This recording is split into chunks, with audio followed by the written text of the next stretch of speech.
Crash Landing on You is wildly popular, but it isn't the only K-drama worthy of international acclaim.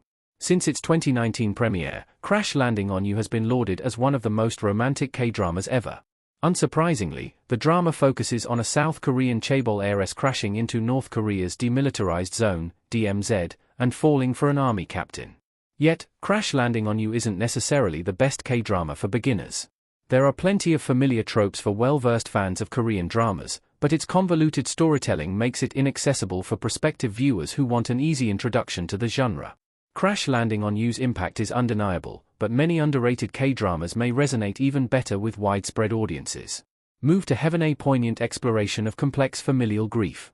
Move to Heaven centers on a young man named Han Joo-yu, Tang Junsang, who, following his father's death, is relinquished into the care of his uncle, Cho Sang-ji-yu, Lee Jae-hoon. The pair work together to run the family business, Trauma Cleaning, which deals with the disposal of human remains, bodily fluids like blood, and any other biohazardous material. Throughout the thought-provoking K-drama, Joo-yu and Sang-ji-yu's work uncovers revelations for the loved ones of the deceased they clean up after.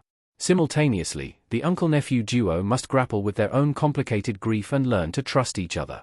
Move to Heaven is incredibly powerful, and its poignant themes of love, loss, and family are both universal and timeless. Lovely Runner, a romantic foray into time travel.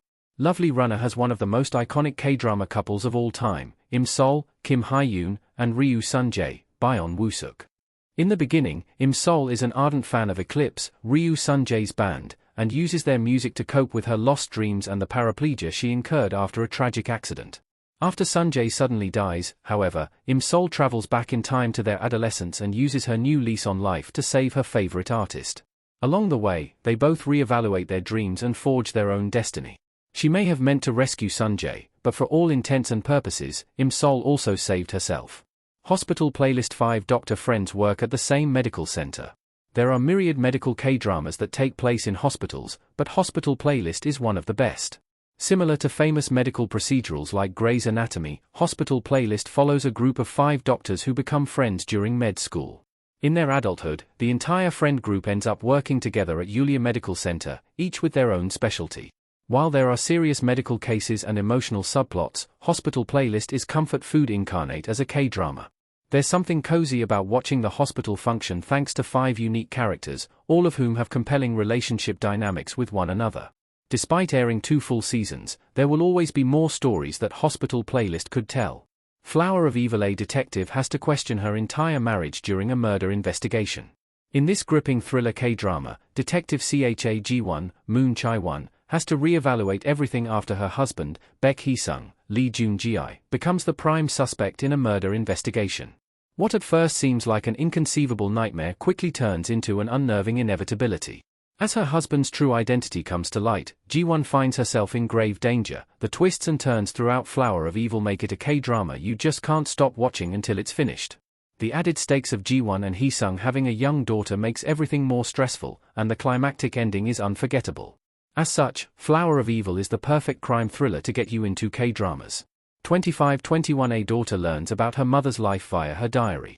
The Na Hee-do, Kim Tae-ri, we see for most of 2521 is, in many ways, a past life. Hee-do's daughter discovers the diary she kept in her teen years and, as the child reads the deeply personal entries, Hee-do's formative years play out in flashbacks, including her fencing career and romance with Baek Hee-jin, Nam Joo-hyuk. Some K-dramas have no happily ever after for the main couple, but that doesn't take away from the love they shared or the memories they made. Hee-do reflects on her time with Yi-jin after decades apart and, even if they don't miraculously end up together, 2521 is still a touching testament to how people permanently affect each other's lives. Our Blues. The lives of diverse characters set against sunny Jeju Island. Our Blues is an amazing slice-of-life K-drama that explores the interwoven lives of people living on South Korea's famous Jeju Island. From an endearing fishmonger to a defensive Heenyo to 2 naive high schoolers, Our Blues platforms an incredibly diverse cast of characters. The unique omnibus format only makes Our Blues an even more interesting watch. Unlike many dramas that cast a wide net over multiple main characters, Our Blues stays grounded and gives each storyline the time and space it needs to shine. Plus, the cinematography of Jeju Island is a constant source of awe that perfectly captures the drama's central juxtaposition. By nature, there's always trouble in paradise. Reply 1988. The third installment of a beloved franchise. K-dramas have had a meteoric rise to popularity in recent years, but 2015 saw the end of an iconic era, the Reply series.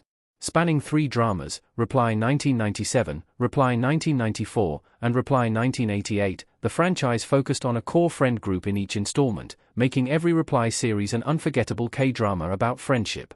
Out of the 3, however, Reply 1988 is arguably the best, and certainly the most popular. The 5 characters that compose the central friend group are all immensely entertaining, and the typical teen woes of romance, heartbreak, and finding your way in the world are translated beautifully in this well-crafted period piece. Extraordinary Attorney Woo, Korea's first major attorney with autism, solves episodic cases. From its very first episode, it was obvious Extraordinary Attorney Woo would be a masterpiece of a K-drama. Starring Park Eun-bin as the eponymous Woo Young-woo, the captivating K-drama focused on the harsh reality of life for the titular lawyer, who, despite her genius and legal prowess, was discriminated against her entire life due to her autism. Park Eun-bin's acting is stellar and full of much-needed depth, and the drama does a phenomenal job of displaying how autism is a spectrum. Viewers will likely forever mourn the loss of Extraordinary Attorney Woo Season 2, but its 16 episodes are still a must-watch for any fan of K-dramas or legal procedurals in general. Vincenzo, a lawyer with mob ties, is running from an assassination plot. The labyrinthine plot of Vincenzo is deceptively simple on the surface. Vincenzo Casono, Song Joong-ki, after being raised by the Italian mafia, returns to Korea to escape a hit put on him by his adoptive brother. Yet, upon his arrival, Vincenzo begins unraveling an international conspiracy involving a drug cartel, a corrupt pharmaceutical corporation, and morally questionable lawyers. Vincenzo is undoubtedly one of the best male leads in K-drama history, and the drama's perfect blend of style and substance made it a global favorite. Vincenzo is likely